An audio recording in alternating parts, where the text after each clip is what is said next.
नमस्कार दोस्तों, एक बार फिर से स्वागत है आपका हमारे YouTube channel Pandey study centre में। आशा करता हूँ आप लोग सब स्वस्थ होंगे, अच्छी आपकी स्टडी चल रही होगी। तो आज की वीडियो ये विराम चिन्ह पे लेके आया हूँ मैं, जो हिंदी व्याकरण का एक इम्पोर्टेंट चैप्टर है। यहाँ से एग्जाम में निरंतर ही क्वेश्चन बनते हैं, पूछे जाते हैं दोस्तों। ठीक है, तो आज की वीडियो स्टार्ट करते हैं हम अपने विराम चिन्ह वाले चैप्टर से। इससे पहले मैंने 43-44 वीडियो ऑलरेडी अपलोड कर चुका हूँ मैं इस प्लेलिस्ट में। ठीक है, हिंदी व्याकरण जो भी हमारा इम्पोर्टेंट टॉपिक बनते हैं एग्ज़ाम में, और पूरा हिंदी का जो सिलेबस है वो मैंने पूरी अपनी प्लेलिस्ट में कवर किया है वहाँ पे। अगर आपने वॉच नहीं करी है, क्रम वाइज वीडियो देखी नहीं है, तो आप निश्चित तौर पे उसको ज़रूर से देखें। प्लेलिस्ट का लिंक मैं अपने डिस्क्रिप्शन बॉक्स में दे दूँगा दोस्तों। ठीक है, आप वहाँ से जाके ज़रूर से उनको वॉच करें वीडियोस। ठीक है, तो स्टार्ट करते हैं आज की वीडियो। इससे पहले काफ़ी टाइम के बाद मैं वीडियो अपलोड कर रहा हूँ आज, क्योंकि कुछ काम की वजह से दोस्तों, मैं पर्सनल काम था मेरा कुछ, उसकी वजह से मैं अपलोड नहीं कर पाया वीडियो। लेकिन मैं कोशिश करूँगा कि डे बाय डे आपके लिए एक वीडियो प्रोवाइड करूँ यहाँ पे। ठीक है, तो स्टार्ट करते हैं वीडियो। तो क्या कह रहा है दोस्तों, विराम का अर्थ रुकना या क्या होता है, ठहरना होता है। किसी वाक्य को लिखते या बोलते समय बीच में आने वाली रुकावट जो होती है दोस्तों, उसको विराम कहा जाता है। विराम का अर्थ ही क्या होता है, ठहरना होता है। ठीक है, ठहरना, विराम करना, विश्राम करना कहते हैं ना, तो ठहरना क्या होता है, इसका अर्थ होता है वाक्य में विभिन्न स्थितियों को प्रकट करने के लिए प्रयुक्त चिन्हों को विराम चिन्ह कहा जाता है दोस्तों। श्री कामता प्रसाद गुरु जी के अनुसार विराम चिन्ह अंग्रेजी भाषा से लिए गए हैं। तो किसके अनुसार विराम चिन्ह अंग्रेजी भाषा से लिए गए हैं, तो श्री कामता प्रसाद गुरु जी के अनुसार। ठीक है, तो पूर्ण विराम चिन्ह को छोड़कर हिंदी में प्रयुक्त अन्य विराम चिन्ह अंग्रेजी भाषा से संबंध रखते हैं। एक पूर्ण विराम ही हमारा एक ऐसा वो होता है दोस्तों, जिसको हम ऐसे लिखते हैं, जैसे ये पूर्ण विराम होता है, ये लगा हुआ है ना यहाँ पे। तो यह क्या है, ये अंग्रेजी भाषा से नहीं लिया गया है, बाकी सारे विराम चिन्ह अंग्रेजी भाषा से लिए गए हैं। आगे कहता है, श्री कामता प्रसाद गुरु जी के अनुसार विराम चिन्हों की संख्या कितनी है दोस्तों, तो 20 है, याद रखना है। ठीक है, कितनी है, 20 इनकी संख्या है। तो देखते हैं कौन कौन से विराम चिन्ह पूछे जाते हैं एग्जाम में यहाँ से। तो पहला है हमारा अल्प विराम। अल्प विराम यानी कि इंग्लिश में हम जिसको क्या कहते हैं दोस्तों, कॉमा कहते हैं। ये यहाँ पे दिया गया है इसने, इसको अल्प विराम या कॉमा कहा जाता है। जहाँ वाक्य में बहुत कम ठहराव होता है वहाँ अल्प विराम का प्रयोग होता है। ठीक है, जहाँ बिल्कुल कम ठहराव होता है, जैसे उदाहरण के तौर पर हम यहाँ समझेंगे। ठीक है, हिंदी भाषा में सर्वाधिक प्रयोग होने वाला विराम चिन्ह अल्प विराम ही है। ठीक है, कॉमा का सबसे ज़्यादा प्रयोग किया जाता है दोस्तों। उद्धरण से पूर्व अल्प विराम चिन्ह का प्रयोग होता है। ठीक है, उद्धरण चिन्ह कौन सा होता है दोस्तों हमारा, तो उद्धरण चिन्ह हमारा क्या होता है, ये होता है हमारा उद्धरण चिन्ह। ठीक है, डबल इन्वर्टेड कॉमा बोलते हैं ना जिसको, तो ये होता है हमारा उद्धरण चिन्ह। तो इससे पहले हमेशा किसका प्रयोग होता है, कॉमा का प्रयोग होता है।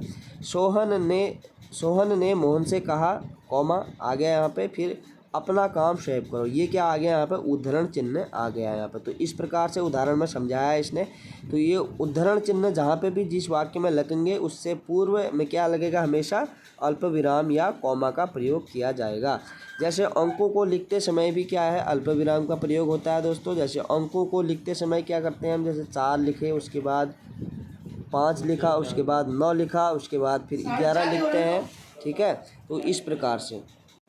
और दूसरा है हमारा यहाँ पे पूर्ण विराम। तो पूर्ण विराम का प्रयोग कहाँ कहाँ पे किया जाता है और किस कंडीशन में यहाँ पे किया जाता है वो हमें बताना है यहाँ पे। तो इनसे रिलेटेड एग्जाम में बनते हैं क्वेश्चन, तो यहाँ से हम क्लियर करेंगे पूरे फैक्ट वाइज। तो पूर्ण विराम ये होता है पूर्ण विराम। ठीक है, इसका प्रयोग हिंदी में किया जाता है। यह चिन्ह हिंदी का प्राचीनतम चिन्ह है। ठीक है, हिंदी का प्राचीनतम चिन्ह अगर पूछा जाता है तो पूर्ण विराम वह होता है। पूर्ण विराम चिन्ह का प्रयोग वाक्य के अंत में किया जाता है। ठीक है, वाक्य जब असमाप्त हो जाता है दोस्तों, तो उसके बाद पूर्ण विराम का प्रयोग किया जाता है। अंग्रेजी भाषा में फुल स्टॉप के लिए डॉट का प्रयोग होता है, और हिंदी में क्या होता है, पूर्ण विराम का प्रयोग किया जाता है। अगला पॉइंट है, किसी वाक्य को संक्षिप्त रूप में लिखने के लिए लाघव चिन्ह या संक्षेप चिन्ह, ठीक है। तो लाघव चिन्ह ये होता है और यही इसी को क्या कहा जाता है, संक्षेप चिन्ह भी कहा जाता है। और ये दूसरा नाम पूछा जाता है एग्जाम में दोस्तों, ठीक है। तो डायरेक्ट आपसे नहीं पूछेगा, तो लाघव चिन्ह अगर आपको पता है तो वहाँ पे संक्षेप चिन्ह दे देगा, ठीक है। तो संक्षेप चिन्ह और लाघव चिन्ह दोनों एक ही है।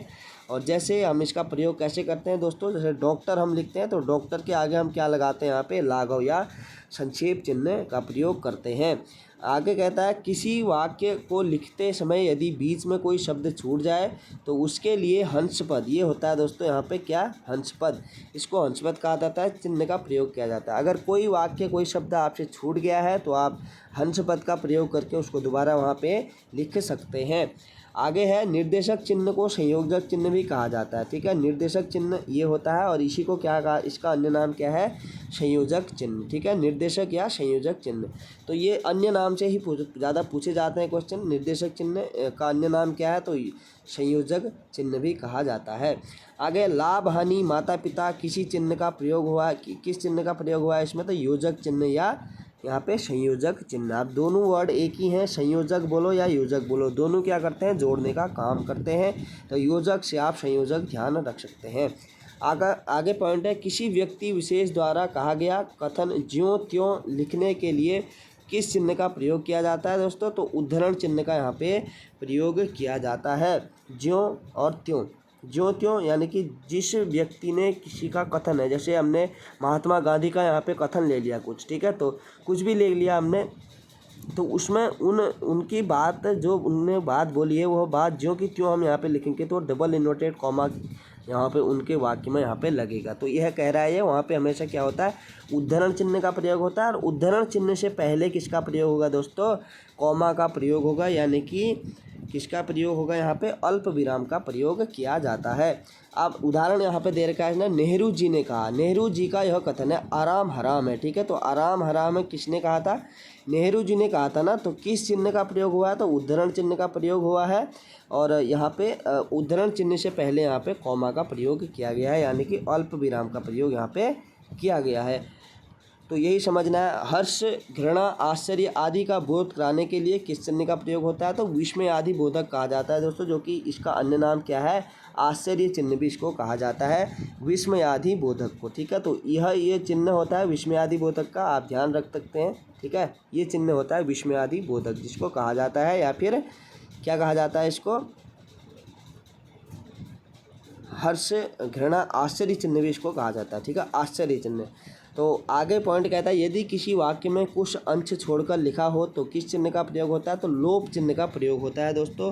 तो लोप चिन्ह हमारा कौन सा होता है दोस्तों, ये dash dash dash dash dash ऐसे कॉमा कॉमा फुल स्टॉप मारते हैं ना, ये भी डैश चिन्ह होता है, या फिर ऐसे प्लस प्लस प्लस होता है, ठीक है, प्लस प्लस प्लस इस प्रकार से। तो क्या होता है, लोप चिन्ह होता है। आगे है, सामासिक चिन्ह के नाम से जाना जाता है योजक चिन्ह। तो योजक चिन्ह ये होता है, जैसे दिन रात माता पिता, संयोजक या योजक चिन्ह जिसको कहा जाता है। तो सामासिक चिन्ह के बाद किसका प्रयोग, सामासिक चिन्ह के नाम से किसे जाना जाता है, तो इसके 3 नाम हो गए दोस्तों, ठीक है। एक तो ये योजक हो गया, एक हो गया यहाँ पे संयोजक, ठीक है, एक हो गया संयोजक, तीसरा हो गया इसका सामासिक चिन्ह। तो 3 नाम हो गए इसके, तो इम्पोर्टेंट हो जाता है दोस्तों एग्जाम के पॉइंट ऑफ व्यू से। तो यही चीज़ें ध्यान में रखनी है। आगे है यहाँ पे आगे पॉइंट दिए गए हैं इसमें, किसी पुस्तक के शीर्षक में किस चिन्ह का प्रयोग होता है दोस्तों, तो उपविराम का प्रयोग होता है। तो उपविराम कौन सा होता है, ये होता है हमारा उपविराम, ठीक है। किसी पुस्तक के शीर्षक में किस चिन्ह का प्रयोग होता है, तो उपविराम का होता है। जैसे उदाहरण शब्दों के बाद किस चिन्ह का प्रयोग होता है, तो निर्देशक डैश का, ठीक है। उदाहरण देते हैं हम, उसके बाद डैश मारते हैं इसे, ठीक है। तो इसको क्या कहा जाता है, निर्देशक या डैश। आगे है, जहाँ वाक्य की गति अंतिम रूप में हो और विचार के तार टूट जाते हैं वहाँ किस चिन्ह का प्रयोग होता है, तो पूर्ण विराम का वहाँ पे क्या होता है, प्रयोग होता है। जहाँ वाक्य की गति अंतिम रूप में हो और विचार के तार टूट जाते हैं, ठीक है, वहाँ किस चिन्ह का प्रयोग होता है, तो पूर्ण विराम का प्रयोग होता है। यानी कि वाक्य समाप्त होने पर किसका प्रयोग होता है, पूर्ण विराम का प्रयोग होता है। आगे, समानाधिकरण शब्दों के आगे किस चिन्ह का प्रयोग होता है दोस्तों, तो समानाधिकरण चिन्हों के आगे अल्प विराम का प्रयोग होता है। समानाधिकरण का कहने का अर्थ है कि जैसे हम 4 लिखते हैं, अंक 5 लिखते हैं, 6 लिखते हैं, 7 लिखते हैं, ठीक है, इस प्रकार से। तो उसमें वहाँ पे क्या होता है दोस्तों, तो अल्प विराम या कॉमा का प्रयोग वहाँ पे किया जाता है।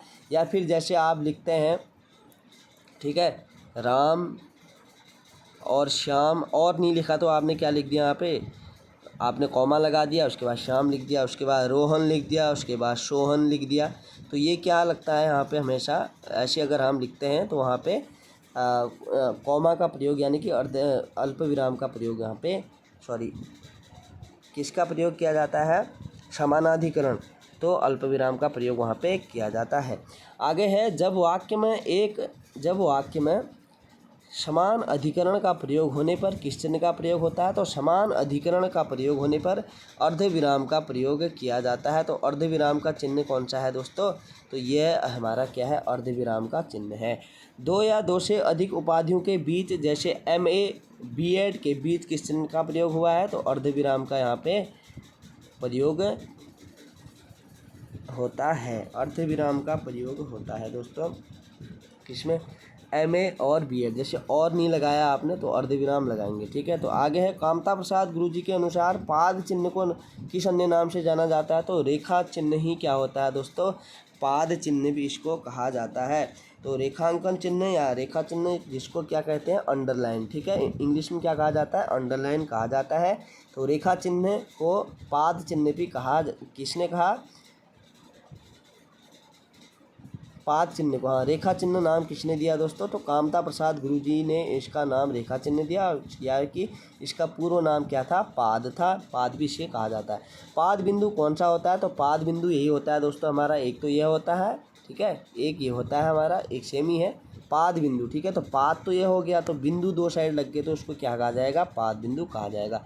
किसी नाटक या एकांकी में अभिनय निर्देशों को रखा जाता है, किसको, कोष्टक के अंदर ही रखा जाता है, ठीक है, किसी नाटक या एकांकी में अभिनय निर्देशों को कोष्टक के अंदर रखा जाएगा। लाघव चिन्ह के स्थान पर अन्य चिन्ह का प्रयोग, किस चिन्ह का प्रयोग किया जाता है दोस्तों, तो डॉट का प्रयोग किया जाता है। एक डॉक्टर तो आप ऐसे लिख सकते हैं, जैसे लाघव चिन्ह लगाया आपने, दूसरा डॉक्टर आप सीधे ऐसे भी लिख सकते हैं दोस्तों, ठीक है, आपने डॉक्टर लिखा और डॉट लगा दिया, ठीक है।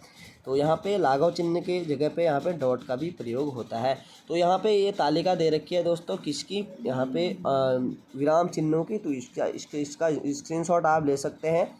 अब मैं पॉइंट वाइज पॉइंट तो आपको बताऊंगा नहीं इसमें, आप स्क्रीनशॉट लेके इसको ज़रूर से लिख लें, या फिर इसको अपने फ़ोन में ही रोज़ रोज़ देखा करें, आपको अच्छे से याद हो जाएंगे यहाँ, ठीक है। तो इसके क्वेश्चन आंसर देख लेते हैं दोस्तों। क्वेश्चन आंसर इंपॉर्टेंट होते हैं, यहाँ पे डिटेल में पढ़ने के बाद हम यहाँ पे समझ पाएंगे कि किस प्रकार से यहाँ पे क्वेश्चन एग्जाम में पूछे जाते हैं। तो पहला क्वेश्चन है यहाँ पे हमारा, मनोविकार सूचक शब्दों वाक्यांशों तथा वाक्यों के अंत में किस चिन्ह का प्रयोग होता है दोस्तों। वाक्यों के अंत में हमेशा हमने क्या देखा था, तो किसका प्रयोग होता है दोस्तों, कह रहा है मनोविकार सूचक शब्दों, ठीक है, वाक्यों के अंत में किस चिन्ह का प्रयोग होता है दोस्तों, तो विस्मयादि बोधक का प्रयोग होता है। तो विस्मयादि बोधक का प्रयोग होता है दोस्तों। तो मनोविकार सूचक कह रहा है ना, मनोविकार यानी कि हर्ष, उल्लास, आश्चर्य, तो ये क्या है, मन के विकार ही तो हैं। तो मन के विकार है तो हमेशा क्या लगता है वहाँ पे, विस्मयादि बोधक यानी कि आश्चर्य चिन्ह लगेगा। अगला क्वेश्चन है, जब वाक्य के मध्य में कोई शब्द या पद छूट जाता है तब उसे पूरा करने के लिए उस स्थान पर कौन सा विराम चिन्ह लगाकर उसके ऊपर लिखा जाता है। तो मैंने अभी बताया आपको, यह होता है दोस्तों हमारा कौन सा, हंस पद विराम चिन्ह, इसको कहा जाता है हंस पद। तो हंस पद कैसा होता है दोस्तों, हंस पद का चिन्ह अगर आप देखेंगे तो हंस पद ऐसा होता है, ठीक है। तो इस प्रकार से आप वहाँ पे जहाँ आपका जैसे लगा कर आपने लकर लिख दिया यहाँ पे, तो गा आपका रह गया, तो यहाँ पे आप ऐसे लगाएंगे, ऊपर यहाँ पे क्या लिखेंगे, फिर गा लिखेंगे, ये ऐसे आपका यहाँ पे वाक्य पूरा शब्द पूरा हो जाएगा यहाँ पे हंस पद का प्रयोग करके।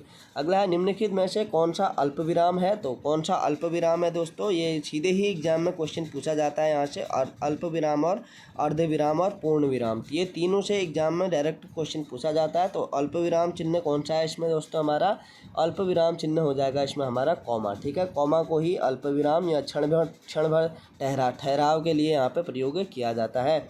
अगला क्वेश्चन है, सुख दुख के बीच लगने वाला चिन्ह है, तो योजक चिन्ह या संयोजक चिन्ह।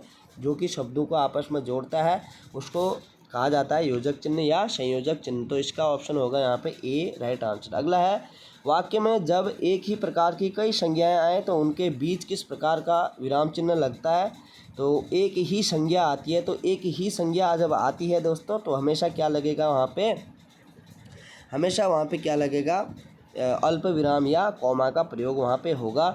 आगे है, माँ मेरा कल्याण करो, वाक्य में उचित विराम का प्रयोग कौन सा हुआ है, यहाँ पे कौन सा होगा वह बताना है हमें। तो कौन सा होगा, तो अल्प विराम का प्रयोग होगा, माँ मेरा कल्याण करो में। ठीक है। अगला है, संयोजक चिन्ह को क्या और अन्य नाम से जाना जाता है दोस्तों। तो संयोजक चिन्ह को किस अन्य नाम से यहाँ पे जाना जाता है बताना है। तो इनमें से कोई नहीं है दोस्तों कि जो ऐसा नाम है कि जिसको संयोजक चिन्ह कहा जाए।